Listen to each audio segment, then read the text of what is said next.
Улсын их хурлын дарга, дэд дарга, байнгын ороодын дарга хэрхэн гишүүдээ. Улсын их хурлын гишүүн ил энх хамгаалал нарын 11 гишүүнээс 13 оны 5 дугаар сарын 30-ны өдөр улсын их хуралд өргөн мэдүүлсэн ойн тухай хуульд нэмэлт өөрчлөлт оруулах тухай хуулийн төслийн анхны хэлэлцүүлгийг улсын их хурлын 13 оны 7 сарын 5-ны өдрийн нэгдсэн уралдаанаар хийж төслийг эцсийн хэлэлцүүлэлд бэлтгүүлэхээр байгаль орчин хүн сайдын хөдөө аж ахуйн байнгын хороонд шилжүүлсэн билээ. Байнгын хорооны 13 оны 7 сарын 8-ны өдрийн хуралдаанаар төслийг нэгдсэн уралдаанд бэлтгэх асуудлыг хэлэлцээд улсын их хурлын чуулганы хуралдаанд дэгийн тухай хуулийн 23-ийг заасны дагуу нэгдсэн уралдааны анхны хэлэлцүүлгээр олонхын дэмжлэг авсан саналыг төсөлд нэмж тусган эцсийн хувилбарын төсөл болон эцсийн хэлэлцүүлэгт бэлтгэсэн тухай танилцуулгыг нэгдсэн уралдаанд оруулж байна. 1. Нэгдсэн уралдааны анхны хэлэлцүүлгээр санал хураа шийдвэрлсэн дараах асуудлыг төсөлд бүрэн тусгалаа. Тухайлбал Төмрийн аюултай үед иргэн аж ахуйн нэгж байгууллагт хориглох үйлдэл хүлээх хариуцлагыг төсөлд нэмж тусгав. Ойн анги байхгүй тохиолдолд тухайн нутаг дэвсгэрийн байгаль хамгаалагч мод бэлтгэх эрхийн бичиг олгож гэрээ байгуулах модон материалын гарал үүслийн гэрчлэгээ олох асуудлыг зохицуулсан заалтыг төслийн 4-р зүйлээс хасав. 2. Төслийн зарим зүйл хэсэг заалтыг найруулгыг сайжруулж нэр томьёог нь чиглэлэн хууль зүйн техникийн шаардлага нийцүүлэн зарим зүйл заалтын дугаарыг өөрчлөлөө.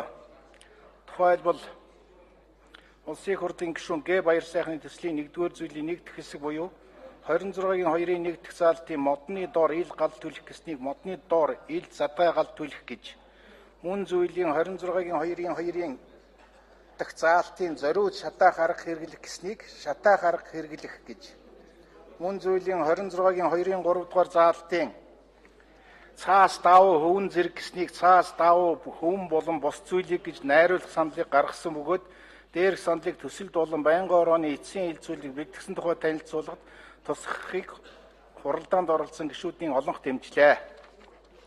3. Ойн тухай хуульд нэмэлт өөрчлөлт оруулах тухай хуулийн төслийн эцсийн хэлэлцүүлгийг бэлтгэх явцад улсын их хурлын эрхэм гишүүн ил энх хамгаалан нэгдсэн хуралдааны анхны хэлэлцүүлгээр хасагдсан мод бэлтгэх болон ойн дагалт баялаг ашиглах эрхийн бичиг гарал үүслийн гэрчлэгээ олгохтой холбоотой төслийн заалтаар дахин санал хураалгыг гэсэн саналыг гаргаваа.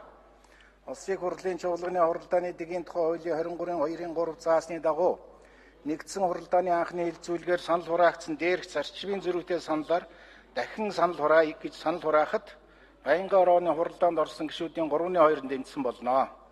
Улсын их хурлын гишүүн А. Бакэ, Г. Баяр сайхан нар ойн тухай хууль бол Монгол улсын бүх нутаг дэвсгэрт үйлчлэх учраас нийтлэг ашиг сонирхлын үүднээс ойн анги байхгүй газарт иргэн түлшний болон ахуйн хэрэглээнд шаардлагах мод бэлтгэх хүсэлтэй байгаль хамгаалагчд гаргах 21-4, арчилгаа цэвэрлэгээний журмаар мод бэлтгэх 28-4 болон ойн дагалт баялаг ашиглах 38-1 эрхийн бичиг гарал үүслийн гэрчлэгээг тухайн нутаг дэвсгэрийн байгаль хамгаалагч олгох гэсэн иргэнтэй холбогдсон заалтын төслөөр нь үлдээ.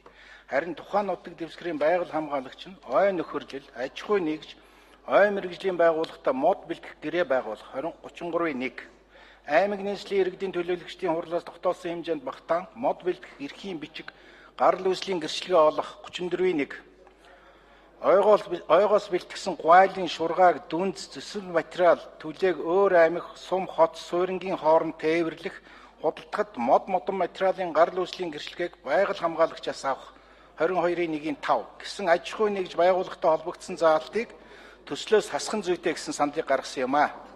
Улсын их хурлын гишүүн ил энх хамгаалан дээрх санал нь дундын хувилбар бөгөөд иргэдэд түлшний болон ахуй хэрэглээний мод бэлтгэх ойн дагалт баялагийг ашиглах эрхийн бичгийг тухайн нутаг дэвсгэрийн байгаль хамгаалагч нь олгох энэ хуулийн гол үзэл баримтлал юм а. Харин аж ахуй нэгж байгууллагатай холбогдсон заалтыг хасах саналыг хууль санаачлагчийн хувьд дэмжиж байна гэв. Улсын их хурлын гишүүн А. Бакэ, Г. Баяр сайхан нарын гаргасан төслийн 4-р зүйлийн 22-ийн 1-ийн 5 дахь заалт, 33-ийн 1-ийн 1, 34-ийн 1 дэх хэсгийг хасах гэсэн томьёоллоор санал хураалт явуулсан бөгөөд уг саналыг гишүүдийн олонх дэмжсэн болно. Холбогдох өөрчлөлтүүдийг тусгасан хуулийн төслийн хамт дахин санал хураалгах зарчмын зөрүүтэй саналын томьёолыг та бүхэн тараалаа.